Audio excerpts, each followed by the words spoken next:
It's a question, really, that has haunted humanity for ages, hasn't it? Can we actually outrun our biological clocks? Can we push past those limits? And I think it's something that's captivated storytellers and scientists alike for millennia. From the Fountain of Youth to the Philosopher's Stone, we've always had this fascination with extending life, even achieving immortality. And today, well, it feels like those ancient yearnings might be getting some real concrete answers from the world of science. Welcome to the deep dive. It's fascinating ways. We are finally getting to a point where we can apply rigorous scientific inquiry to something that, for so long, was purely in the realm of myth and legend. Exactly. We are talking cutting edge research that is pushing the boundaries of what we know about aging, about longevity, and even about the very nature of life itself. So strap in, because in this deep dive, we're going to unpack some of the most exciting and groundbreaking scientific advancements that are challenging our understanding of aging and offering tantalizing glimpses into the possibility of extending human life. And I think a good place to start, really the foundation, is understanding what happens at a cellular level when we age. I mean, we all see the wrinkles, the gray hair, maybe feel a little slower than we used to, but those are just the external signs. So what's happening beneath the surface? What's going on inside our cells that contributes to the aging process as a whole? Well, we're talking about some key factors. Mm. One is something called telomere shortening. Hmm. Telomeres, you can think of them like little protective caps at the ends of our chromosomes. And every time a cell divides, these telomeres get a bit shorter. And over time, as those telomeres wear down, it impacts the ability of cells to replicate correctly. So kind of like a biological clock ticking away inside every cell. Precisely. And then there's this buildup of what we call senescent cells. Sometimes they're actually called zombie cells. It's kind of a grim name, but it captures the idea. These are cells that have stopped dividing, but they don't die off like they should. And to make matters worse, they start releasing all sorts of inflammatory substances that damage nearby cells. Zombie cells wreaking havoc. That does sound like something out of a horror movie. Well, the good news is that scientists are taking aim at these culprits. There's a whole area of research focused on developing senolytics. These are drugs specifically designed to eliminate those senescent cells, kind of like taking out the trash in our bodies, clearing out those dysfunctional cells to make room for healthy ones. So targeted removal of those cellular bad actors. Are there any specific researchers or teams leading the charge in this area? There are a number of researchers working on this, but one name that comes to mind is Professor Vasilis Georgoulis.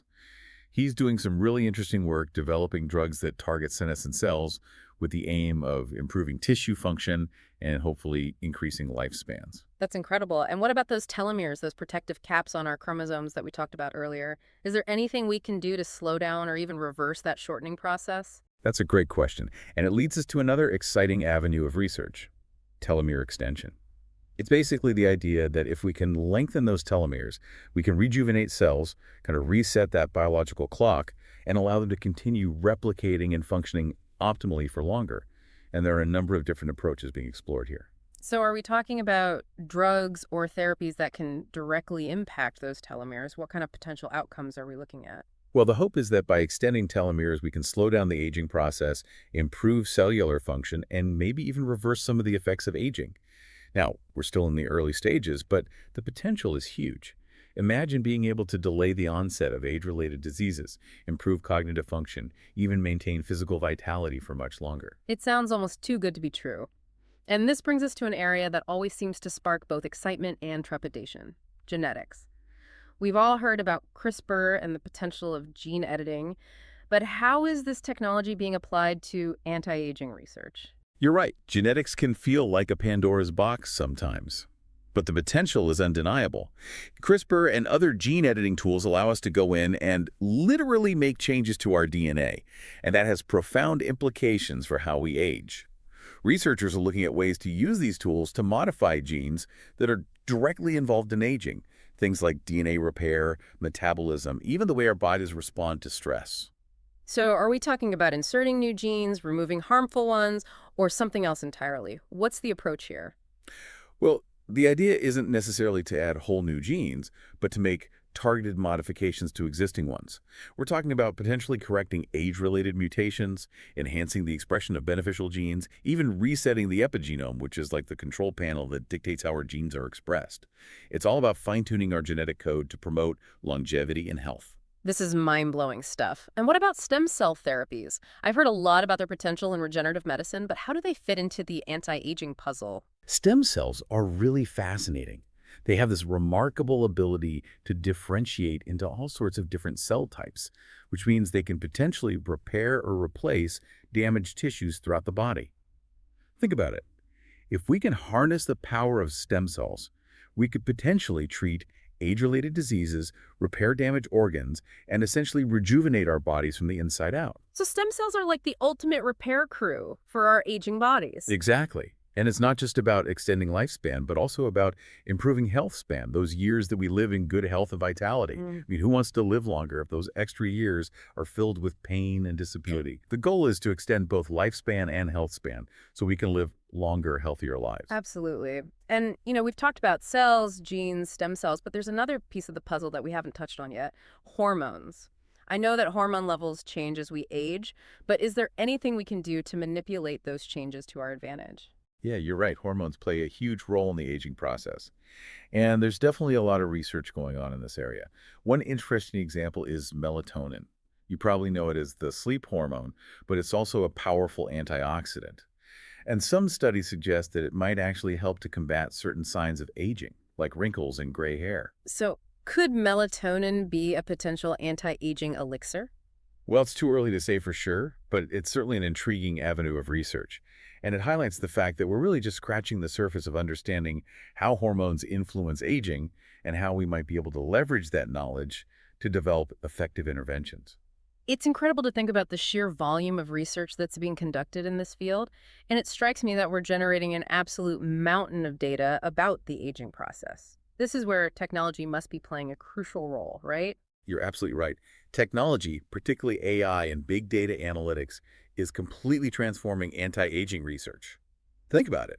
We now have the ability to analyze massive data sets on aging patterns, identify key biomarkers, and even predict individual aging trajectories with incredible precision. Wow. So we're moving from a one-size-fits-all approach to something much more personalized, almost like a tailored aging plan for each individual. Exactly.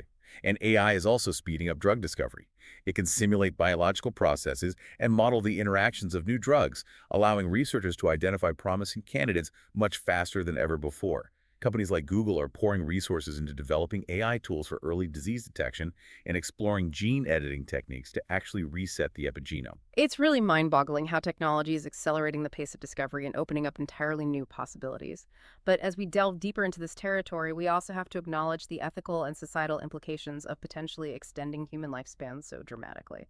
Right. I mean, imagine a world where people are living for 150 years, 200 years, maybe even longer. How would that impact our social structures, our economies, our healthcare systems?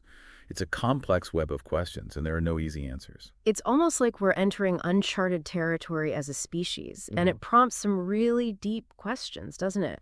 What would it mean to live for centuries? How would our values, our priorities, our very understanding of life and death shift? Absolutely. And who would have access to these life-extending technologies? Would it further exacerbate existing inequalities? These are questions that we as a society need to grapple with sooner rather than later. Well, we've covered a lot of ground today, from the cellular mechanisms of aging to the cutting-edge technologies that are pushing the boundaries of human longevity. It's clear that the quest for significantly extended lifespans is no longer just science fiction. It's a rapidly advancing field with the potential to reshape our world in profound ways. It really makes you think, doesn't it? What would you do with an extra 50 years, 100 years? What kind of impact would you want to have on the world? It's a question that I think each of us needs to ponder. And on that note, we'll leave you to contemplate the possibilities. Thanks for joining us for this deep dive into the world of anti-aging and longevity research. We hope it sparked your curiosity and left you with some food for thought. Until next time, keep exploring, keep questioning, and keep pushing the boundaries of what's possible. It's an exciting time to be alive, and who knows what the future holds. As our understanding of aging continues to evolve, one thing's for sure. The conversation about human longevity is just getting started.